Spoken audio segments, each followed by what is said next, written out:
welcome to another episode of Inner City Mindset Podcast. Today we're sitting with Jared and Jordan Campbell.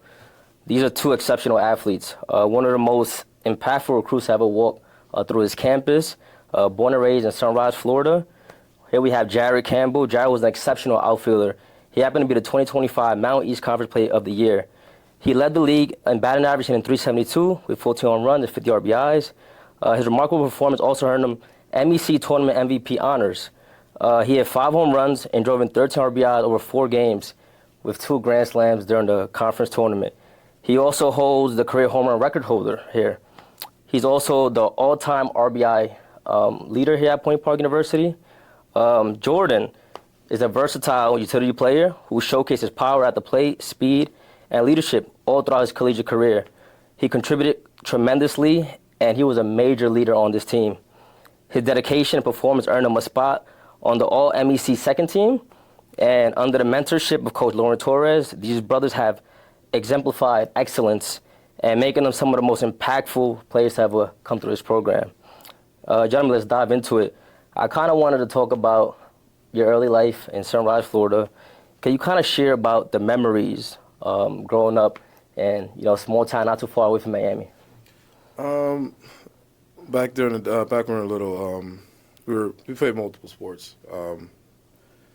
Dad always wanted us to always be busy, stay out of the house, and so he's like, "You're gonna go outside and do something." So we played soccer, flag football, and then baseball when we were little. So it was just mainly our household was full of sports and just staying busy and always staying out of the house and doing whatever we can to just have fun, really, when we were little. He wanted us to enjoy our childhood, so that's what we did. That's amazing. And obviously, you guys are in Florida. Yeah. Obviously, Florida sports in general is known for having a great reputation. And Florida baseball is no joke, right? Tell me how you think playing Florida baseball prepared you for competing at this level. Well, I think, being around, I'm a firm believer, being around, good athletes and good people, you kind of it starts to rub off on you. So seeing how the talent level that we were playing against and playing with, that kind of elevated us in a way to where we're like, hey, we got to stay, competitive. We got to, do what we can to, I don't want to say fit in, but I want to say, make an impact in the same setting as these guys that, that you're playing with. So that kind of just set the standard for us, how hard we have to work in certain situations, not just, in baseball or soccer, but just, in the classroom too. Because, you could be an exceptional athlete, but you can't go anywhere if you don't have any grades. So that was a big lesson. Mom and Dad taught us, hey, school is your avenue for baseball. Without school, you can't play baseball. So if you really want baseball that bad, get your grades up, keep them up, and it'll open doors for you later on in life. So that's an amazing response, and obviously, I know you guys are excellent, students as well. You guys take academics extremely serious, and I know that your parents rewarded you, right, by coming home with solid grades, and obviously with that comes the athletic side, right? You guys knew that at a young age. You guys were pretty gifted. When did you both realize that you guys could actually play the game of baseball at a very high level? I know you played soccer, I don't know if you guys played football as well, but when did you know you could play baseball at the collegiate level? It was, I would say, right before high school?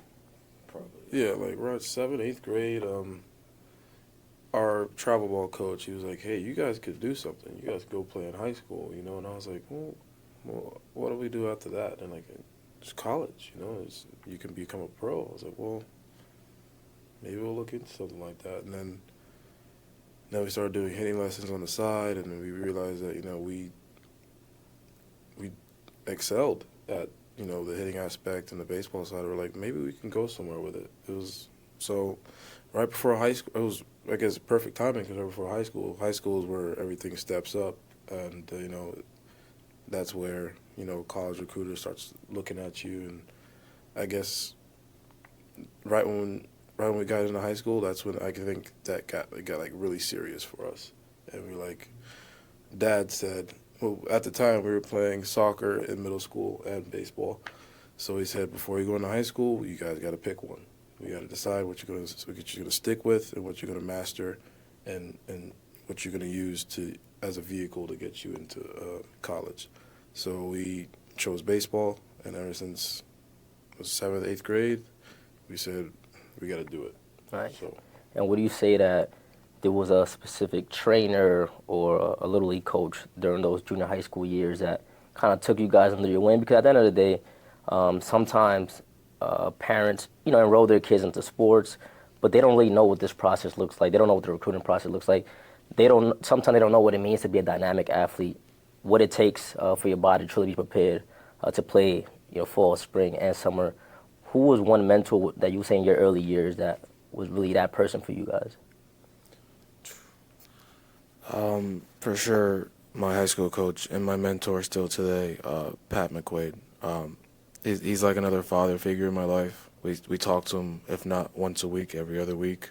Anytime I come home from school and I'm up here and I go home to Florida, I see him within the next couple hours when I land. Like, our relationship outside of baseball is special, and inside of baseball, he really pushed us on. The way that coach is really funny in a way where if he doesn't yell at you, he doesn't love you. So we were getting yelled at even for the smallest things, but that just meant how much he cared and how much he wanted us to, go places. Right. And without him, I wouldn't be here. He wouldn't be here. And I know for a fact that, God put me in his path for a reason. And not just Coach McQuaid, but there's so many other coaches that I wish I could, sit here and just talk about. But every single coach that I've played for and had the opportunity to play for, they've impacted my path 10 times. And again, any of those coaches, I wouldn't be here. But yeah, so. That's amazing. And then another coach that I want to give a huge shout out, because he also helped us, with Coach McQuaid. It was Coach Wayne Stofsky. He was our travel ball coach. He was also a graduate of the same high school that I went to, and that's how we played against his son all when we were little to travel ball, and then he's like, hey, I want you guys to be on my team for summer ball whenever you guys get ready for high school. So he was another big part of that equation, and I always thank him every time I get a chance. That's amazing. And obviously, your parents played a major role as well. Absolutely. Sons of Tina and Trevor Campbell. How tough were your parents on you, both academically and athletically? Trust me, I know what it feels like to grow up in a Caribbean household. And one thing I'll tell you about growing up in a Caribbean household, they have expectations, right? So tell me about that for you guys. They always wanted us to be our best. They never wanted us to be lazy. They always said, if you're gonna start something, you finish it. Don't just give it 50% of your effort. If you're gonna do something, do it to its entirety. Even when it comes to, we did chores, growing up in a Caribbean household, you had to do chores. Right. Every Saturday morning. There was no sleep-ins on Saturdays. So we'd wake up, he said, you get your stuff done. If you get your stuff done, then you can do what you want to do. So they instilled in us that you have to take care of business before you have any fun. So that's one lesson I always learned from those from them, and I still practice that to this day. Whether it's, there's days where we come home from games and I'm like, I really don't want to do this, but I want to go hang out with my friends and hang out with the guys, but I got to go do this stuff first. Right. So that's one lesson that I will always learn from them. And I'm sure it prepared you for college ball. At the end of the day, it's not every program that's going to offer, a meal prep, on-campus housing, things like that. And even if you do have those things, you still got to make your own bed. Mm-hmm. Sometimes you got to cook your own meals if you live off campus.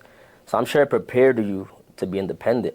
Mm-hmm. And obviously you guys lived together these past 4 to 5 years. And I would say that your parents prepared you for this. Not everybody is built for this, to be away from home. Mm-hmm. And, for the first time, they got to do their own laundry, cook their own meals, and kind of fend for themselves. So, I'm sure your parents definitely prepared you for that. And would you say that you kind of saw some of that from those freshmen and sophomores, kind of getting accustomed to college ball, a new program, a new city? Do you think some college kids kind of struggle with that aspect?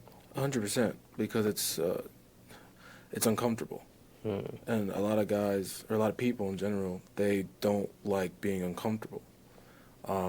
We kind of had to our first year was a shell shock for us. We were uncomfortable, but we tried to take advantage of the situation we were in. It could have been a lot worse. We could have been at home, not in school, not playing baseball. But again, God has a path for us and a plan for us. So, why not make the most of the opportunity and try to let go of, okay, I'm not comfortable, but what can I do to make myself comfortable? What can I do to, what can I do to better myself in the setting that I'm in? Absolutely. Because it's easy to sit back and sit there and complain about stuff. But why not just look at the other side of the mirror and say, okay, well, what could I do with this opportunity? Right. Because baseball, like a couple days ago, baseball's done. Like, it could have been done if I didn't have the good mindset. It could have been done 2 years ago. Right. But being comfortable in an uncomfortable position, absolutely, is what changed our mindset for the better. And that was one thing Mom and Dad spoke to us about. Like, hey, like, you're 1,000 miles from home. Like, hey, like, you can't go to Publix and go get, Publix chicken when you don't want to cook. Right. You can't come home and do laundry if you don't want to do laundry. You gotta learn to do it yourself. Right. Yeah, and manage your time. Yeah. 100%. Yeah, because the reality is, one day you might be blessed to have your own families, right? And that child is going to be counting on you to be organized, to cook instead of ordering, McDonald's or Burger King, right? Yeah. So I'm glad that you guys have that discipline and you started that at the collegiate level, because it's really gonna, you're gonna leverage that lifestyle into your professional careers. And I'm sure a program that prepared you for this opportunity was Nova High School, right? Jared and Jordan obviously had amazing careers. Jared, you earned 4 letters at Nova High School. You hit 435 with 4 home runs. Jordan, you hit 360 with 78 RBIs, 15 stolen bases, and you were first team All-American. Kind of tell me about your experience playing at Nova High School, and how would you say it started to instill seeds of confidence within you? Nova for me was the first, I don't want to say the first, but one of the major teams for me that really emphasized the word family. Family, okay. Nova is a very small school, and the way that the school works is, you kind of have to get picked to go to that school. So everybody knows everybody, and with Coach McQuaid and all the other coaches, Coach Luke Kirk, Coach Alfonso, all these coaches, they made it feel as if you were their sons. And playing for them, as well as making lifelong friends in high school, because we still are 3 best friends at home. We went to high school with them and we played baseball with them. We still talk to them to this day. It was special. It really was, because that place, without Nova baseball, I literally wouldn't be here. And playing for Coach, playing with all my friends, it was really special in the sense of, camaraderie, family feeling, and that's why coming to Point Park was so easy, because it was the same exact feeling of family. Nice. Coach Torres went to Nova. I met him at Nova in a photo bomb. Gotcha. And now I got to play 4 years for him and win 3 championships with him. If that doesn't tell you anything, then I don't know what will. Right. Coach Torres really emphasized the word family, as well as the other coaches. And that's, to me, it feels as if I've been playing Nova baseball for 6 years. At least, I don't know about you, but that's what it feels like for me. Gotcha. And it was so easy. Nice. So, to me, it feels like Coach Torres is an extension of Coach McQuaid. Just because of the relationship that they have, on a personal level, it feels like I'm talking to Coach McQuaid like every single day. Nice. But yeah, it was special. It's still special to this day, and I'm forever grateful for it. I know you want to touch on that. Yeah, Nova was a big like wake up call for me, because freshman year I was was playing. You know, as a freshman, I was one of the only freshmen on the field. So I was, you know, like happy. I was like, yeah, baseball, baseball, baseball. And then the academics part started falling. And I was like, hey, I got pulled into his office. I was like, it's like, you can't play baseball without academics. So he had to sit down with me, and I was like, you know what, I'm going to change for the better. And ever since then, I prioritize, you know, my academic side first before baseball.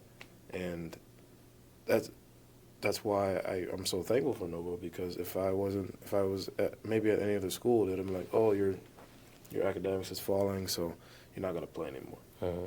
They wouldn't have found an opportunity for me to, you know, get better on that side, and so that I can play. Gotcha. And so I'm thankful for that place, because without it, I might have, who would have known, who knows, I might have, you know, flunked out of high school. And nobody wants that. Nobody wants an athlete that flunks out of high school. So I'm always thankful for that, because it helped me see that the word student athlete, that athlete's second, student is first. And I'm forever grateful for that school, because it's the memories that, you know, allowed me to be the person I am today. All right. And yeah, I can't thank that place enough. I go back there any chance I get. Gotcha. And it's kind of hard to, like, kind of make that switch, right, when you get to college. If you're not accustomed to studying every day, taking exams serious, studying for SAT, things like that, it's hard for you to easily just be a straight-A student in college. Yeah. Like, you need to instill little seeds of discipline within your life at an early age, even as early as the junior high school years, right? So it's sad, because I'm sure you guys know a lot of athletes who were really talented in high school, and they ended up not getting an opportunity to play college ball because of the academic side. Yeah. And when you kind of go back to your, you know, to your hometown, whenever you see those athletes, I know in the back of your mind, you're like, damn, that kid could have really been in a really different situation in his life right now. If only they had the right mentorship, if only they had the right guidance during those early years. And, you know, you guys are really fortunate to have good mentors in your life at a really young age. A lot of young kids don't have that. Yeah. You know, they try to seek that from people in their families, and sometimes even people in your own personal families aren't the right person to be a mentor to you. Sometimes you get it from your travel ball coaches. Sometimes you get it from that high school coach. And it seems like your high school coach played a major role in your development. So, you know, definitely appreciate you guys mentioning him. And Jordan, obviously you were a first-team All-American as a senior. What did that achievement mean to you personally? Well, it meant, like, you know, that I can still do it. I can do anything I set my mind to. You know, we're our brother's biggest supporters. We're number ones for each other, and, you know, watching him on the field as a freshman, it was surreal, but it was just like, hey, like, this is cool. Like, you know, I get to watch, you know, my little brother, go out there and, you know, and compete. Gotcha. And, you know, I didn't have that same opportunity as a freshman, but it was cool to watch him, you know, make that milestone and take that stepping stone. Sophomore year, junior year, I started. Senior year was kind of a testament to, you know, learning the ropes. Sophomore and junior year. Buying into the program. Correct. And Jared kind of had set that foundation from freshman year. So, in a sense, I was a little bit behind the eight ball, I feel like.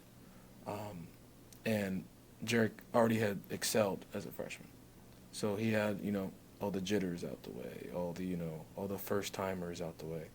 And it was, senior year was the year that I was like, you know what, like, I really got to buck up. It's my last year. I got to, you know, I don't want to say make a statement, and, you know, was really, you know, award or accolade driven. It was more so senior year, like, let's just have fun. Yeah. And from that point on, I was like, you know what, if you start worrying about stats, how you're playing, you know, after every game you look at your stats, you're just going to drive yourself crazy. And senior year was just, you know, just go out there, have fun, and just let the let the game take you where it takes you. Absolutely. That's all it was for me. Right. And obviously, Jared, you know, you started as a freshman. So by senior year, You tore it up. You had 435, you had 4 home runs, 24 RBIs. And would you agree that like what really contributed to that was getting those reps as a freshman? I know a lot of high school coaches aren't fans of starting freshmen or even having freshmen on varsity. But I wish that a lot of them would understand that if that kid has the talent, give them a chance because it could really change the trajectory of their careers. Yeah, exactly. Yeah, by the time senior year came around, it was more like okay, let's make a statement. You know, freshman year, yeah, I was the youngest on the field, and I did pretty well. And it was to the point where I was like, you know what? Well, I was trying to push myself even further than I knew I could, because I was like, let's see what we can do, what you can achieve, and what you can do for this team. And I did that, and I'm glad I can say that I gave everything that I could for that organization, for that school, not organization, but for Coach McQuaid and everybody that played behind me. And I knew that since I was playing since freshman year, I had a lot of experience. So I knew that anybody that had any questions or anything that they needed, baseball-wise, that they could look to me, somebody who's been there in the shoes before and who's done, who's been through the ringer, who's been through the simulator. And so that's what I wanted to be for everybody, like an example of the right way. Gotcha. That's amazing. No, yeah, I love that response. And again, I know you guys mentioned earlier high school coach Pat McQuaid and the type of impact he made in your lives. I think that he obviously knew the potential that you both had. Do you guys ever had conversations in regards to like what it takes to be a competitive college ball player? Because sometimes, you know how it is, right, at the college level, those coaches are going to push you. But usually, and this is something I learned kind of in the middle of my college career, when a coach is pushing you, right, it's because they know that there's something within you, right? Would you say that when you guys had the back and forth sometimes in high school was because you really knew the potential that you guys truly had? Yeah. Coach McQuaid was full of all these sayings and, mantras and everything. And he had two. One of them, it said he gave us all T-shirts, right? And it said, "I wish we brought it, but I still have it in the apartment." It said BAM, and it's an acronym for Be a Man. Okay. And it was all the qualities of what a man should be, and respectful, intelligent. And then he always had these other sayings like, "Be stronger than your excuses," whether it's on the field or off the field. Just find a way to be better without making an excuse and do better the next time you get the opportunity. And then the last one that I remember, because he has so many of them, but the ones that stuck with me were those two. And then never disappoint your mother. Your dad, he'll get over it, but mothers never forget.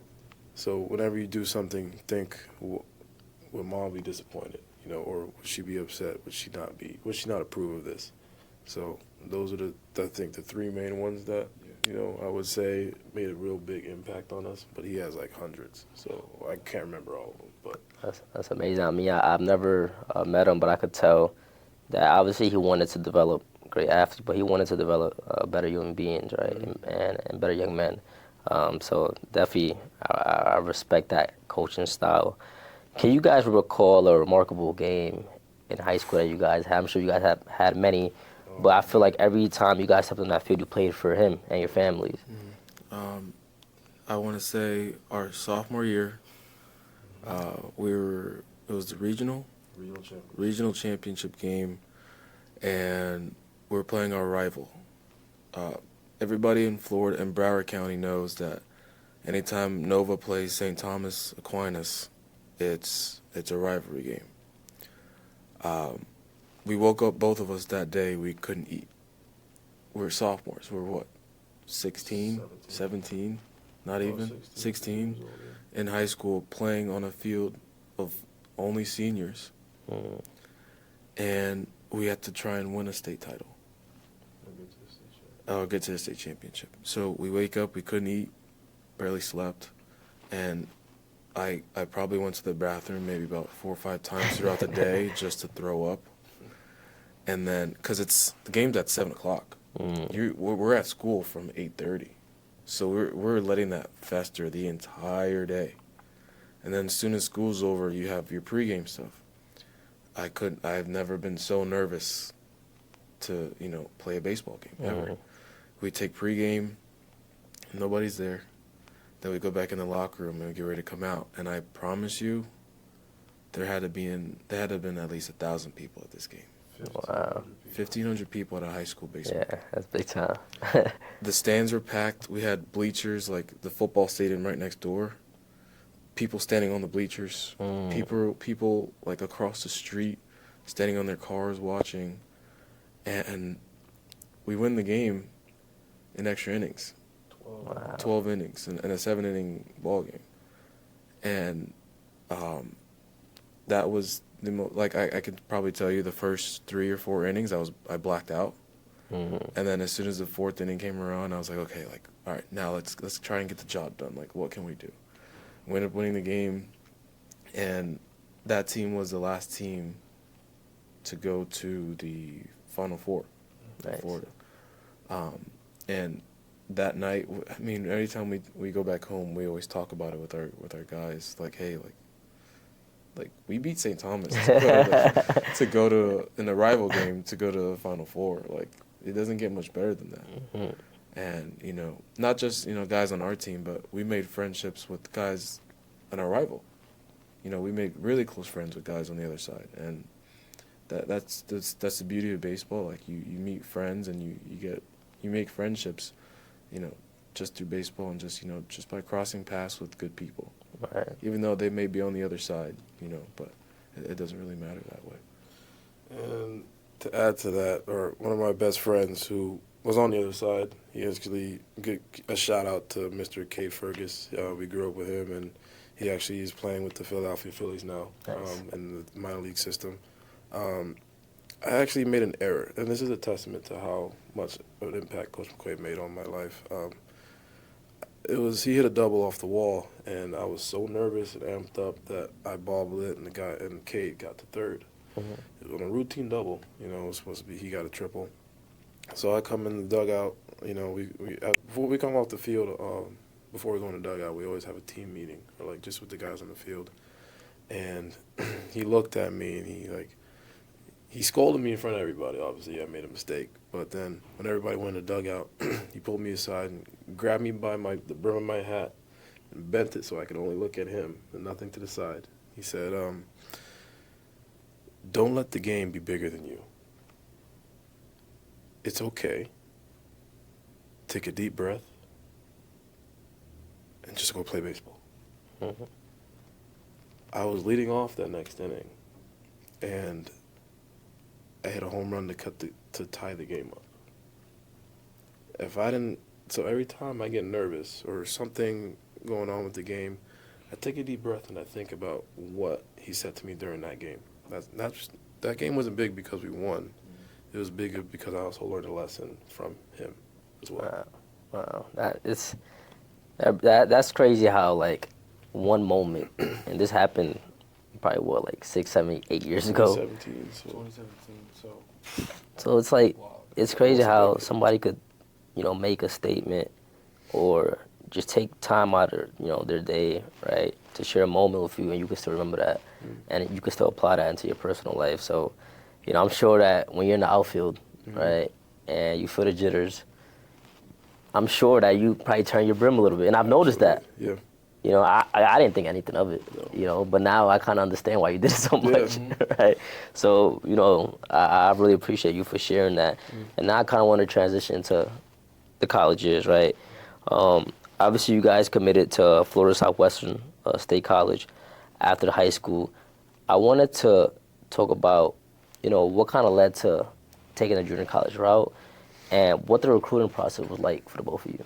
I think the main thing for that was our mom and dad wanted us to stay together, and we couldn't find a place where they'd offer both of us. I had interest just for me, interest just for Jordan, and we're like, we kind of want to just stick together, and we want to play together for at least 2 more years because we didn't want to just stop at high school.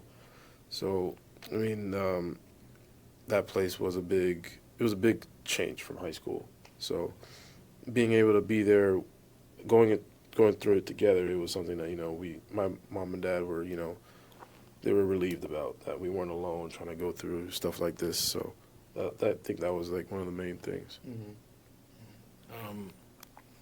Yeah, it was like coming here our first year was a real culture shock. Like, you're 18, going into the real world, trying to, you have a lot of distractions. Like, like, let's be honest, like an 18-year-old going into college, he's gonna start looking at girls, and he's gonna start, worrying about everything else but what he's supposed to worry about. Right. And it was that was a real, that was a point where we really had to stick to our discipline. And, Fort Myers was only about an hour and a half drive from home. Yeah. So Mom and Dad were still, really on our butts, like, hey, like, I know you're in college, but you still have to stay true to what we said that you wanted to do. And you want to get through college, you gotta get your grades up, you gotta focus, and baseball will take care of itself. But as far as the recruiting process, we were a package deal. And there was only one coach that really took that, option, keeping us as a package deal. And I don't want to say that it turned out perfect, but it did have its moments where it was, really, really, like, what's the word I'm looking for? Tough. It was really tough. Those 2 years, Jared played a lot. He played a lot in those 2 years. He hurt himself, and he came back and played for that second season, that second year. I didn't play at all my first year. I redshirted because, he felt as if I didn't really, bring a lot to the table. Then COVID happens, and I was really, like, focused on, like Jared said earlier, trying to make a statement after, not playing for a whole year. And again, I didn't play much. I thought I did everything I was supposed to, but, he's a coach, so in his eyes, he said, no, you're not good enough. So it's like, okay, fine, that is what it is. I mean, that's business of college. Right. They're paid to win games, and he felt as if I didn't bring enough to the table, so he let us. After that second year, we said, you know what, we just got to go somewhere else. And lo and behold, Coach Torres walks through the door the same week we get, released from college, and the story wrote itself to this point right here. That's amazing. You mentioned earlier that you guys were a package deal. I think that tells me a lot about the bond that you guys have built, right, throughout your whole entire lives. And also the mindset that your parents have instilled in both of you. At the end of the day, loyalty and sticking together is important to the both of you. And I don't think you guys are ever going to let anything get in the middle of that. No, sir. And one thing, I never really told you guys, like, I've always admired your relationship. I don't think on the field or even off the field I've ever seen you guys argue. I don't know what the arguments look like between you guys. I'm sure, I don't know if you guys, wait till you get home and kind of discuss things, but I've always really cherished the relationship that you guys had with each other. And I think a lot of other people kind of, feel the same way as well. And obviously coming from a winning program is important.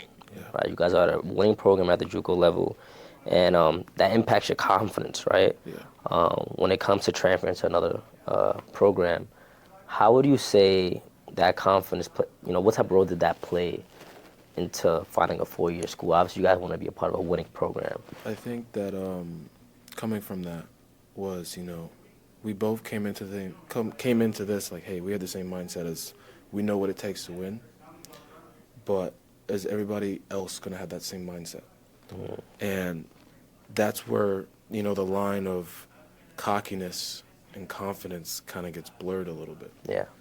And, like, if you didn't know us and we came in that first year, then you would have just saw, oh, these two kids, they came from a fancy JUCO. They're just cocky.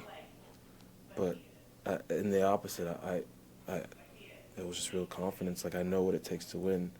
Now, can we all share that same mindset? Can we all do what it takes to, get to that same goal? And our first year, I think we were kind of an outcast in that sense. Not, because guys like you, Mujica, John Marco, Fluger, you guys all had that same mindset as well. But there were some that kind of looked down to both of us and were just like, hey, like, forget these kids, like they think they're hot shots, But in the end, that's not what our goal was. Our goal was to try and create a team camaraderie where we all have the same mindset. Right.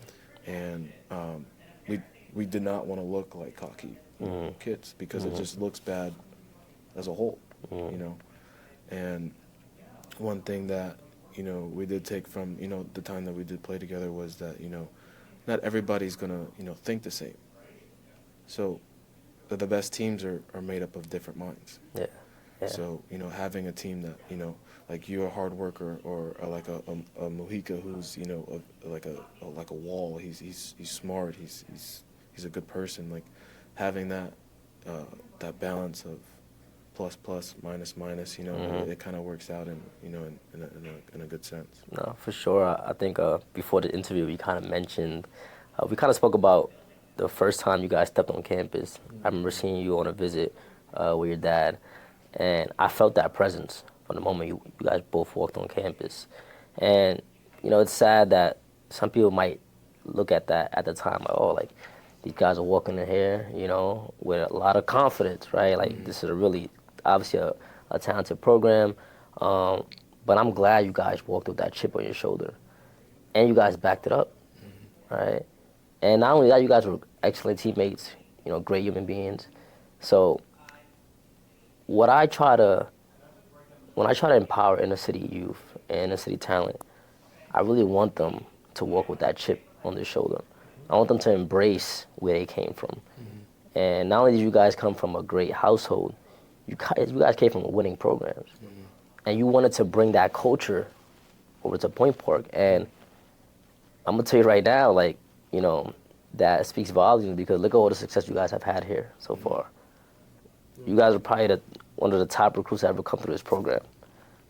So if you want to touch on that a little bit, Jared. Yeah, and then like coming from the other JUCO, he had to discover his own identity, because back then he wasn't known as Jordan, he was known as Jared's brother.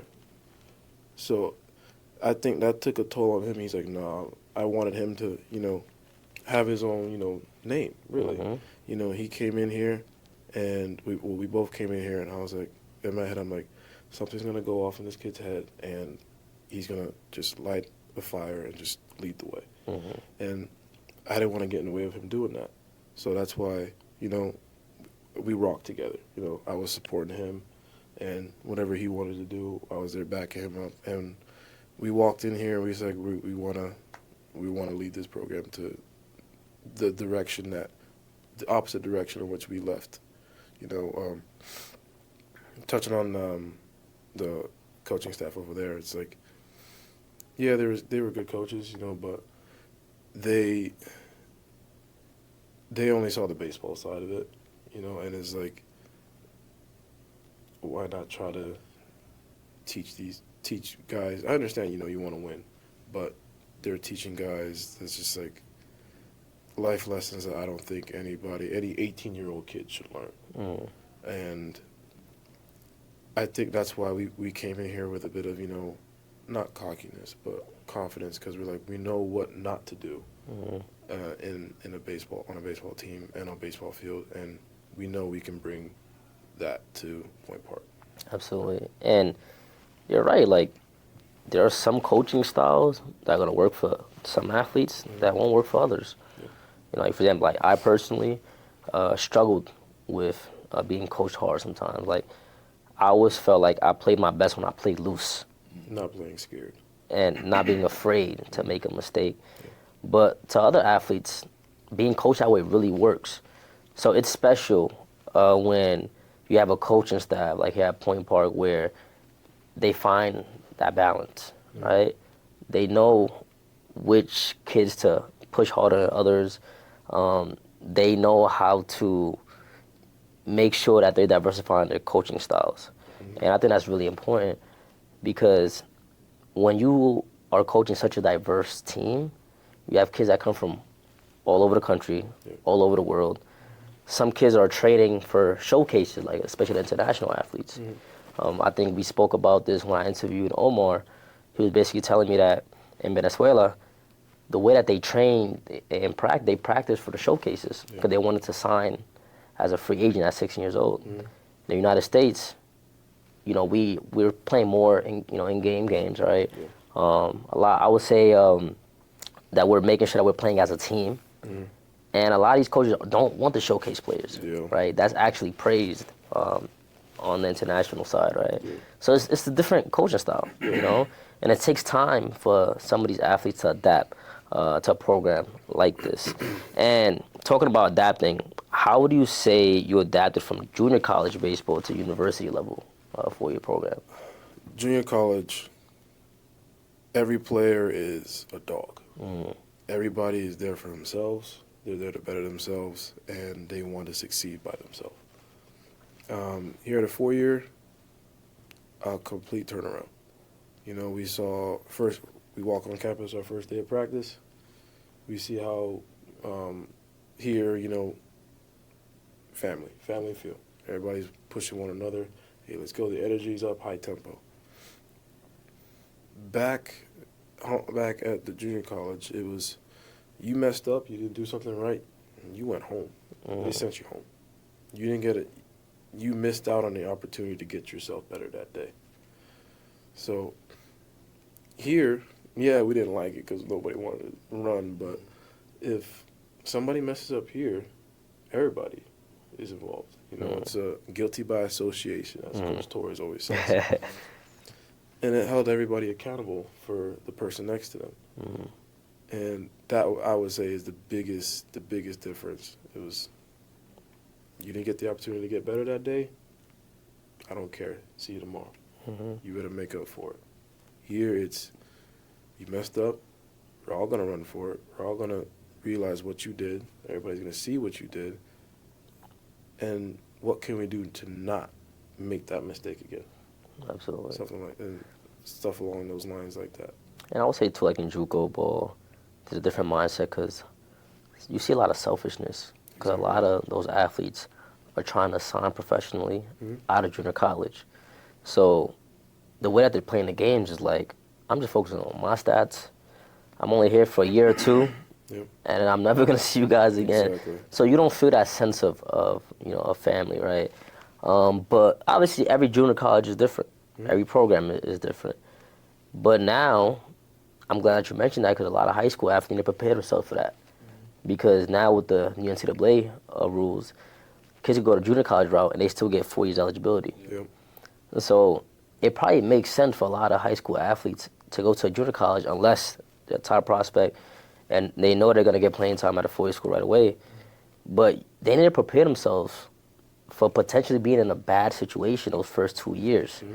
So you need to be mentally strong enough to deal with that, because a lot of athletes aren't, and they decide to give up on the game after the first year. But it's not that they gave up on the game. I think that their environment and the program that they were at didn't make the game fun anymore, right? And that's so funny that you just said that, because that summer where we kind of got cut or released from our JUCO, I was debating on whether or not I should keep playing at all anymore.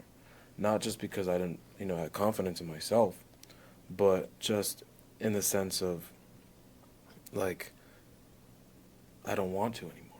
Just because of what I went through those 2 years, and then all of a sudden I gotta try, re-identify and reshape myself to try and go somewhere else where, I'm not sure where I would fit in. Right. But yeah, 100%. It did take a toll on me, because that summer was really difficult in the sense of, starting to realize, like, hey, like, maybe I need to start looking for a job. Maybe I need to start,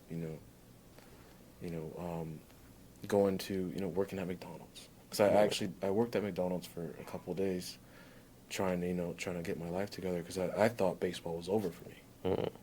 And, but it did take a mental toll for sure, in the sense of, can I even do this anymore? Gotcha. Gotcha. Yeah. And Jordan, what message would you have for those parents out there that are very active in their kids' high school recruiting process, right? College recruiting process. What message would you have for them right now in terms of helping their kid make the right decision? I would say you would have to just let your kid make his choice. Mom and dad gave us an option, and we decided it on our own without them. And they backed it up. And it was a blessing in disguise, you know. Because we easily could have just sat down one-on-one and said, listen, I really wanted to go. Like Jared could have went to Florida State. I could have went to Virginia Tech. And we could have both said, no, like we really want to split up. We really want to find ourselves. We could have easily said that. And Mom and Dad had no say in it. Right. But Mom and Dad sat us down before we made the decision and said, hey, if you guys want to separate, you guys separate. Because it's your life. Mm-hmm. We are only here to help you make a decision if you can't make it for yourself. Mm-hmm. And we're here to guide you if you can't, come to a conclusion. Right. We made the decision to go together. So it's not like, it's like there's either we were a package deal or bust, or we weren't going to go. It was more so, what do we want to do for our life? Nice. And, I think everything happens for a reason. And, I'm glad that God has blessed you guys to continue to play together, because you see a lot of college athletes that deal with mental health. Mm-hmm. And I think that it's amazing that you guys were both there for each other, right? Like you mentioned, you could have been at Virginia Tech, you could have been at Florida State. Mm-hmm. But now it's a situation where, like, you guys aren't close to each other, right? You're a phone call away, but it's not the same as you being roommates, right? There's certain conversation that you have when you guys live together that you probably wouldn't have over the phone, right? So I'm glad that you guys play together. And when you have good intentions, you're going to have a great career regardless. And you guys both had a tremendous career here at Point Park. You could have went to another program and been miserable, not play till your junior, senior year. Mm-hmm. And that's what we try to instill in a lot of, like, young kids. Like, listen, go to the program that's the best fit for you. Right. You see a lot of young kids, they fall into this trap of the social media and the commit to the big Division I school. I know kids that go deep. I know kids that got drafted in high school, played at a big-time Division I school, put up terrible numbers, and their careers came to an end. Mm-hmm.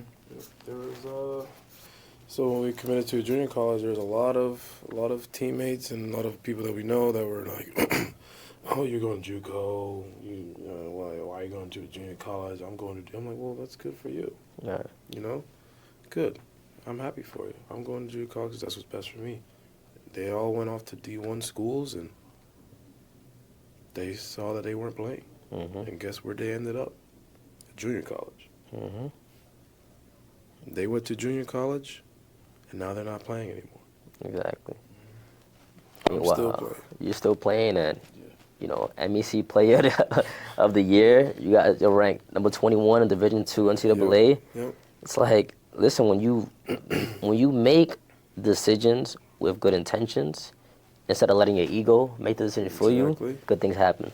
And the thing is, going JUCO first, you have to play no matter what.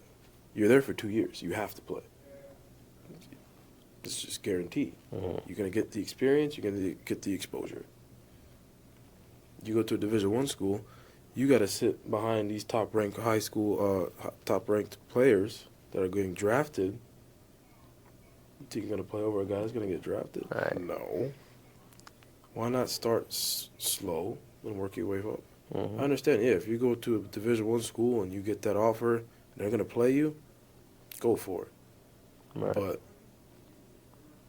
why not take the safe way? Absolutely. And what a lot of high school kids might not understand right now is if you go to a 4-year program, right, and you have a junior center fielder, and you're also a center fielder, and skill-wise you guys are around the same. The coach is going to play the junior because of the experience. Exactly. And they know what they're going to get from that talent already. You being an incoming freshman, yeah, you might have done well in the fall, but the coach doesn't really know what they're gonna get from you in the spring. Yeah. So that coach is never gonna mess up that relationship with that junior leader who's been there for 3 years, you know, working day in and day out. That coach is not gonna mess up that relationship with that junior center fielder for incoming freshman. Exactly. You know, 9 times out of 10 they're gonna go with the junior. Now, don't get me wrong, if you're a top prospect, top draft prospect out of high school, and you're prepared and you're way better than the other center fielder, all right. Oh, you will get your shot. You will get your shot. Yeah. And even then, you go 0 for 3, 2-3 games. They start raising eyebrows. Right. That junior, senior might start having conversation with that coach. You know? So there's a lot of pressure for like those high school seniors that are coming into to college baseball. And sometimes the junior college route might be the best route for them, depending on the skill level, depending on the program. There's a lot of things that go into that. And obviously, Point Park, we're going to get into Point Park. Jordan, you would say that really changed, you know, your identity, right? And was a confidence booster for you. What would you say has been the highlight of your career here at Point Park so far? Man, I couldn't tell you, but there's so much. There's so many. I would say overall, being in the position to be a leader on this team is probably one of my biggest accomplishments. You know, being able to have that voice, being able to, you know, talk to guys when they're down, that brought me peace, and that was an accomplishment for me. We were, you know, captains, you know, when we were, you know, in Little League and stuff like that, but it didn't really have that same, you know, gravity. Right. Dealing with grown men now. Yeah. So it's like now you're talking to 23, 24-year-olds, some 18-year-olds. Some of them got kids. Yeah, exactly. Like, you can't be bossing guys around. Yeah. But the one thing that I will look back and say, like, wow, I did that was Jared and I found a way to get a group of guys to stay locked in on a goal. Even when, you know, when it didn't look promising, or, you know, people were, you know, kind of, you know, starting to look for their own personal, you know, accolades and awards. When people started to get selfish, we made sure that, you know, everybody stayed locked in on what we were trying to do. And, you know, the 3 years that we were captains, we got 3 championships. So, I mean, it says something. Of course. But just being a leader in general is one thing I really took pride in, and I'm really glad that I was able to, with Coach Torres' blessing, and Coach Rock, Coach Neal, Coach Beersley, Coach Kim, Coach Dobie, all of them, with their blessing. I mean that I don't even want to talk about, you know, those stats numbers, because at the end of the day, those don't really speak much. Because, you know, for me, it was more so about, you know, your character and how, you know, because you can't walk into an interview and say, hey, I hit 13 home runs, you know, in a year. But if you were to go into an interview and say, hey, look, I'm a leader, and I know what it takes to lead, I know what it takes to, you know, get to a certain point, that'll raise eyebrows in a good sense for you. Right, and, you know, I'm super proud of you because it gets lonely, right? Being a leader is lonely. Yeah, 100%. Right? Speaking up is lonely. You know, being that person that's going to call somebody out, you got, you know, there's this bravery that comes into that, right? And one thing I'll say about, you know, yourself, right, is like you weren't afraid to tell people, you know, how it was and to lead. And I commend you for that. Because at the end of the day, there were people that wanted to be that person, but they were afraid, oh, well, what are people going to think of me? Or what about if somebody responds the wrong way? Right. At the end of the day, you were willing to risk relationship with some players for the better good of the team. And with time, like, you know, Jared, right, the people that didn't buy in, they probably didn't even make the team. Right. Or they weren't somebody that we even remember right now. Right. We'll have this conversation. Right. You know? What you remember right now is the past 3 years of winning title after title after title, and the memories that you made with your teammates, right? Being a leader 3-4 years ago to help build this program, it was all worth it, right? So I commend you for that. Thank you. And Jared, 2025, MEC Player of the Year. It's a significant honor, right? Super proud of you. From the moment you walked onto this campus and I saw you in the fall, I'm like, yeah, there's a no-fly zone out there, right? And the bat was always there, right? But during that junior and senior year, you brought it up a notch, right? Yeah. Tell me what went into achieving that milestone, and what did the summers look like to prepare yourself for the past few years, past few seasons? Well, I'll tell you the summer after our first year here, after we lost in the tournament, I took time away from baseball because, it was like, what, I think I need a break a little bit. And I said, I just focused on, mental health, my physical health, and then, my relationship with God. Every night, it was like I took like 2 months off because we were working with company Prospect Select for baseball tournaments. So we were around baseball, but we weren't playing it. And I was just like, for those 3 months, or it was like 2 months, I was praying every night. I was like, help me find a way, God, help me find a way to be better than I was this year, and help me continue to reflect, the blessings that you allowed me to have. And I was just thinking, I was like, what can I do? What's a way that I can be better every day on the field? What's something I could remind myself to do, every time I step up to the plate, every time I go between those white lines in the field? And the only thing that kept going through my head was, I was reading the scripture a lot, and it's just the word, it wasn't in the scripture, but the word that kept coming to me was compete. So when I won my first Player of the Year in 2023, that whole year I was like, compete with the guy on the mound. Don't worry about anybody else behind him. You're competing with him. This guy cannot beat you. He will not beat you. That's what I was telling myself every time I stepped in the box. And it worked. 2024 comes around. It was a down year from 2023. Then I was like, I got away from that approach. But I still had success. And I was like, no, I want to have success the right way with the right mentality. So then this year it was compete and don't let him beat you. He cannot beat you. So I know early in the year, everybody was getting on me a little bit because every time I got down to 2 strikes, I would just like, I would be like, this just, and I was telling just remind myself, a visual cue to just compete. He's not going to beat you.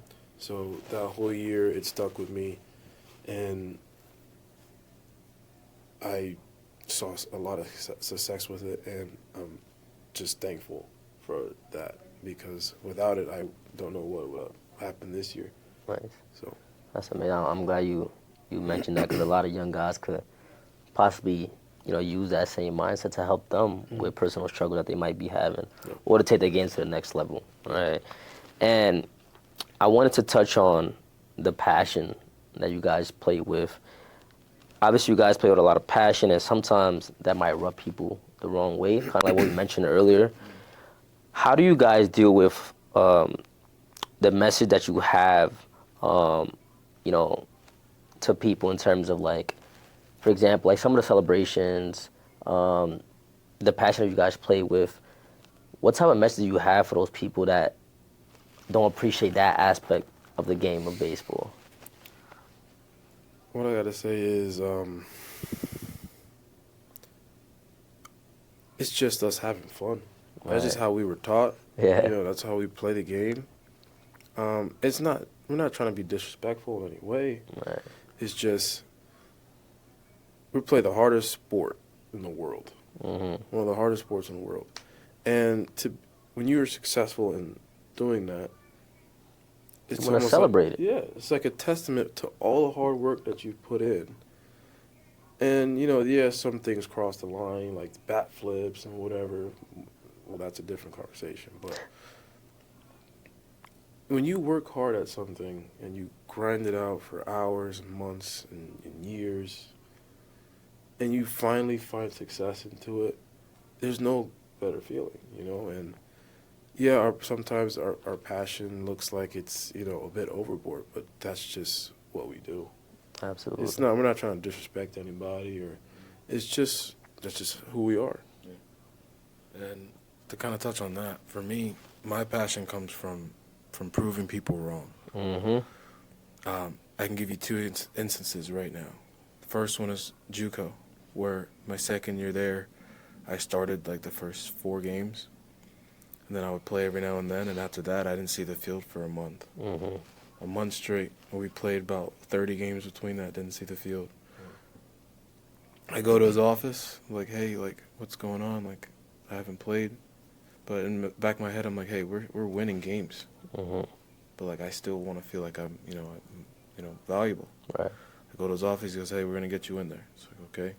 The very first game that I come in, after not seeing the field for 4 weeks, I go 4 for 5, single, 2 singles, a triple, and a homer, my first collegiate homer. Mm. And I remember looking back, they're like, and I had 7 RBIs on the day. And then everybody's like, dude, you haven't played in 4 days. 4 weeks, what's going on? I was like, I just wanted to prove my head coach wrong. Mm-hmm. Mm-hmm. I had a great week. That week I played the next 2 games, and a great week. Still didn't play after that. Yeah. So I'm just like, okay, you know what? Forget about it. We got to move on. Second instance is proving people wrong when this year we went to play a team and they used racial slurs against me and my teammates. We lost those 2 games because I was so shell-shocked to where I was on a baseball field and I felt like I didn't belong just of what they were saying to us. Mm. I'm not going to go into what they said, but Right. you don't if you were to hear something like that, you would stop in your tracks. Mm. Not just because you'd be upset, but because it's like it's 2025. Why are we still dealing with Yeah. stuff like that? Mm-hmm. And then, God's grace, we send them home. Right. Like who else? What better fitting team is it to send them home? Absolutely. And that's where my passion comes from. Nice. Not proving to anybody else that I'm better than you, but proving to myself that, and everybody that's around me, that, you're not going to beat me. And I have the passion, and and I can back it up. Mm-hmm. Not just me by myself, but him in the lineup, or Isaac in the lineup, or Right. Omar at the top of the lineup, or Luis Gonzalez in the lineup. Absolutely. All of us. Right. Because we can all back it up. Mm-hmm. And it's like Jared said, like, you work so hard day in and day out. Yeah. Baseball's already a game of failure. Mm-hmm. And you finally have success, and you're telling me that I can't show my emotions? Mm-hmm. Like, are you kidding me? Yeah. This is a part of the game. And obviously, you guys just won the MEC tournament championship, and Jared had a crazy tournament, putting up video, game numbers, and you hit a grand slam in the championship game, and the pitcher for the opposing team, made a comment towards you, and he got thrown out of the game. Mm-hmm. I saw the celebration. I didn't think there was much to it. I didn't think it was anything super disrespectful or nothing like that. Maybe the kid was just upset because he knew that he just gave up a grand slam and his season was coming to an end. But can you kind of like touch on that? Like, do those things bother you when you see opposing players kind of react in that way when you know that the intentions behind it aren't negative? Just talking on that situation, I didn't really think anything of it because I was only celebrating because I was just hyped up because it was our last game. Right. It was the championship and we can't go into regional, so I was like, this is the last game, so we need to make it count. And only thing that was going through my head was, we're winning this game. I was around the base, I'm like, we're winning this game, let's go, we're winning this game. I honestly didn't even hear anything he was saying because I was just like, I was running down the first baseline, saying "Let's go" to Coach Rock. I was running when I was getting the third. I was looking at the dugout, saying "Let's go," like "Come on, let's go," and then just to hear him run his mouth, it was just like, what are we doing? Like, I'm trying to celebrate my teammates, Right. And you just want to make it about you because you're upset. Exactly. So it's like, I just think it was just childish. So it's like, why are you trying to yell at us to get in the dugout when we just hit a grand slam Right. to go up big late in the game? It was like sixth inning. Right. If the roles were reversed, Yeah. they would have been going crazy. Right? Yeah, exactly. We played them early in the year. They hit a home run. They were all hyped. Did we say anything? Right. No, it's part of the game. Absolutely. So it's like, it's part of the game. Absolutely. You tell me if you're gonna, you're lying to me if you're telling me you're gonna hit a grand slam in a championship game, and show no emotion when you're running the bases with Right. anybody. Right. You tell me you're gonna be a just straight faced individual? No, Absolutely. of course not. So it was just all the emotion, building up. Final game of my career at Point Park. Final time I get to play with a lot of guys, including him. It's the last time we get to play together. And it was just like, all of that just came out. Absolutely. And this was a statement year. Yeah. First year playing Division II baseball at the NCAA level, new conference. You guys are responsible for a program that's going to compete at the national level every year at the Division II level. Like, that's something you guys should be extremely proud of. Absolutely. Because obviously we did great things at the NAIA level, but sometimes the NAIA doesn't get the respect that it deserves. There's a lot of great talent at the NAIA level. Yeah. That a lot of due to a lot of ignorance and a lot of things that people might not know about the NAIA level. Like, there are teams that can be Division II and Division I programs, right? So for Point Park to come in his first year in a new conference at the Division II level, to be ranked number 21 in the nation, like, you guys led that, right? So you guys should be extremely proud of alums now, right? And obviously, like, when I graduated, I wanted to make sure I was being as supportive as possible to the generation that's coming behind me. And now you guys are going to be able to be that for the talent that's coming behind you guys, right? So, that's amazing in itself. And obviously, we spoke about a lot, right? The academic side, the baseball side, the mental health side. If you had a message for a high school athlete who really wants to know what it takes to be successful at the collegiate level, what piece of advice would you give them? Just stay with it. Stick with it. It's going to get tough. There's going to be bumps in the road.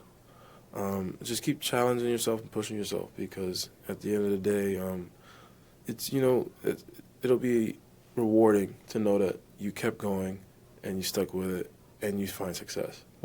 And being able to do that, I don't think there's a better feeling, to have all the hard work that you put in, even on days where you didn't want to do it, to pay off. It's like no better feeling. Gotcha. And what about yourself, Jordan? I would say it's got to be, one word would probably be determination. Be determined to accomplish your goals no matter what's going on. Personally, not a lot of people knew this, but I've been playing the last 2 years with 2 torn labrums in my left shoulder and my right shoulder. I can't really throw, I can't really swing, but I was determined to finish this thing out to the end, because being a leader, I can't quit on my guys. Right. Even if I am in pain, they're like, so what? Right. Because a lot of guys, once they get, injured or they get some type of pain, they're like, oh, I can't do it anymore. My job at this point in the season, at this point in my career, wasn't to try and hit home runs, or it wasn't try to, hit a ball 400 feet. It was to be there for my teammates, Right. in any aspect. Gotcha. If that day was as a DH, then so be it. If it was, as a voice or somebody that can, cheer guys on, or lead guys to, a good mindset, so be it. So determination would be the word I would use, for sure. Nice. And Obviously now you guys just ended your senior years, right? What aspirations do you guys have after graduation? I would love to either be, an athletic director, or just starting next year, I'm gonna come back to Point Park as, a grad assistant. Nice. It's still in the works, but coaching is one thing I'm definitely passionate about. Even in my off time, when I'm not, when we're running tournaments and we have showcases, I'm coaching these 16 to 18-year-old guys during these showcases. Like, hey, like, work on this, try this, see if it works, because I really like to see guys, grow and see the fruits of their labor after, putting in the work. Mm-hmm. Yeah, I'm just going to do the same thing, not be the grad assistant, but just come back, volunteer coach, and do what I can to help out and, just give back to Point Park in the way that they gave, us an opportunity when we really had nowhere to go. So I want to be able to give it back to those guys that are here. After that,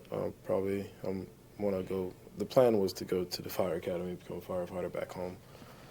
But as of recently, I'm just getting a lot of phone calls from independent ball teams and Nice. possibly, major league teams. So now that's on the table. Absolutely. So gonna, take this next summer, and then next school year to just help out here at Point Park and do what I can. Absolutely. I love it. And earlier we spoke a little bit about your parents, Mm-hmm. right? And I know your dad worked for Delta. He just retired. Yeah. And your mom has always been super supportive of the both of you. Have you guys ever got a moment to kind of tell them how proud you are of them and, all the success that they've had? Because sometimes we talk about our personal accolades and we talk about everything that we've been able to accomplish, but we know that there's somebody steering the boat behind us. And, when I think of your parents, the word sacrifice comes to mind. Yeah. Right? If you guys had a message to your parents, right, what would it be in regards to supporting you guys throughout this whole process? Yeah, when he was calling me, since he was retired, he was sitting at home all the time, and I didn't really, I kind of messed up on that part, but I was like, I didn't really say, thank you for what he's done. I was just like, he was bummed out for not, being able to work anymore, because he loved working at Delta. And I was like, Dad, you've done enough, and you're getting close to the age where, you should just be focused on, just relaxing. And I was like, Dad, you worked enough. You've given everything you can for Delta. I think, just take some time for you. You've done enough for, the family. You provided for the family. I didn't say personally, I didn't say verbatim, thank you, but I know now that, now that my career is over in college, like, I do want to, show him, how grateful I am for them, and especially Dad. But I know he's going to talk about Mom. Yeah. I mean, mom is mom. Yeah. Like, mom is a superhero. All moms are superheroes. So the things that mom did when we first got here, she made sure it wasn't the best living conditions, but she did her best to try and buy all these things and make it feel like home. Mom moved mountains for us, and I can't. There's no way for me to put it into words how much I appreciate her and how much I appreciate you for everything that you've done, everything that you continue to do to this day. Like I said, you're a superhero, and I'm forever grateful. We're forever grateful for all the sacrifices you made, everything that you've given us, and you continue to give us to this day. Because we wouldn't be here without you, literally, and without the both of you guys. And you guys are our rock. You guys are our heartbeat. So thank you. We love you very much. That's amazing. Gentlemen, this has been an awesome conversation. Super proud of all the success that you've had here at Point Park. Super proud of the way you carried yourself, right? And I'm sure that your families are extremely proud of you. And I'm looking forward to, seeing you walk that stage during graduation. I know you guys are going to get your master's degree. Another milestone that will be reached. And I just want to thank you guys for your time. Thank you for being the people that you are, right? Excellent teammates, come from a great household, right? And you showcased that work ethic and character both on and off the field. So I thank you guys again, man. Thank you for having us, man. For sure, Thank you. brother.